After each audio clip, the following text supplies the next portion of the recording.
Hillary Clinton has finally stated what she wants the minimum wage to be raised to, and it's not $15. She wants the wage to be raised to $12 per hour.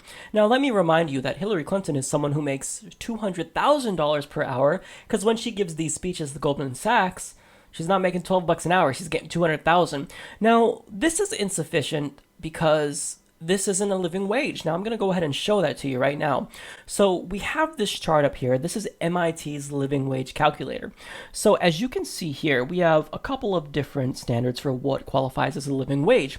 So a single adult wage, which is just one individual. We have a single parent with one child living wage, and then we have a parent with a spouse and two children. So the living wage is progressively higher as you move from one category to the next.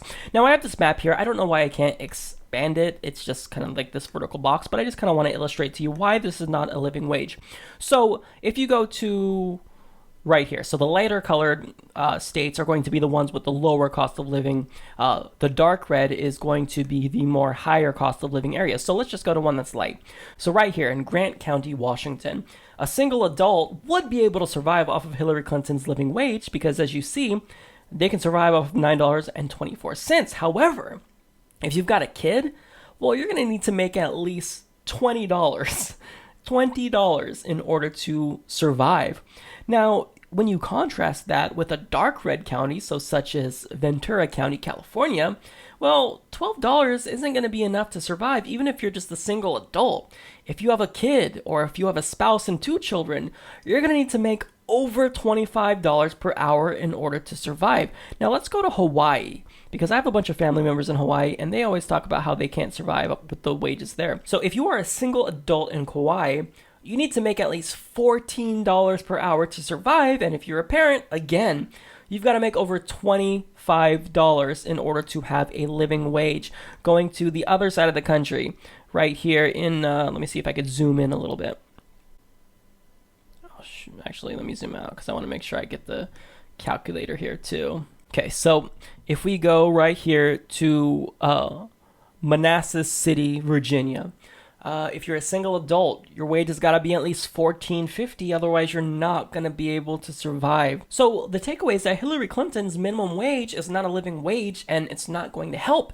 As you can see, $15 is going to be, it's not going to be all of it, right? But at least $15 is the start. I mean, that's the bare minimum. I mean, at this point, we've been campaigning for $15 for a couple of years, to the point where we need to start asking for $20, because by the time we actually get a raise, we're going to need a $20 living wage in order to survive in many counties of the country. Now, let me pull up another chart for you guys, because this one is also important. So when you look at how much it costs in 2014 for a two-bedroom rental, well, you can see that a $12 minimum wage will not suffice. You have to make, for example, in Oregon, $16.28 an hour in order to afford a two-bedroom rental unit. Her wage would work well in Puerto Rico here, but that's one area. In Hawaii, you need a minimum wage of $31.54 in order to rent a two-bedroom house.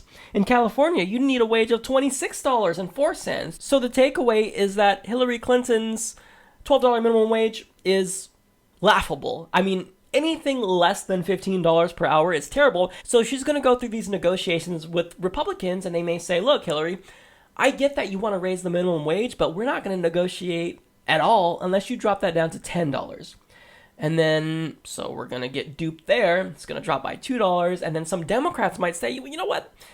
I'm almost on board, but I'm still a little bit more conservative than my progressive colleagues here, so I'm not going to budge unless that minimum wage hike, it's not going to be no more than $9.50. That's not going to work. If you're shorting yourself while you're going into negotiations, you're going to have a problem and you're not going to come out on top. So you need to start at this point, I think, at $20. No less than $20, but still, $15. If you go less than that, you're just not being serious, and you're setting yourself up to fail and not really do anything for the American people. So we've got to raise the wage, we've got to attach it to inflation, and we've actually got to get serious about ending poverty and ending income inequality. If we actually really want to help poor people and raise the purchasing power of the American people, we've got to start talking about a $25 minimum wage in some counties. Otherwise, people aren't going to be able to get by.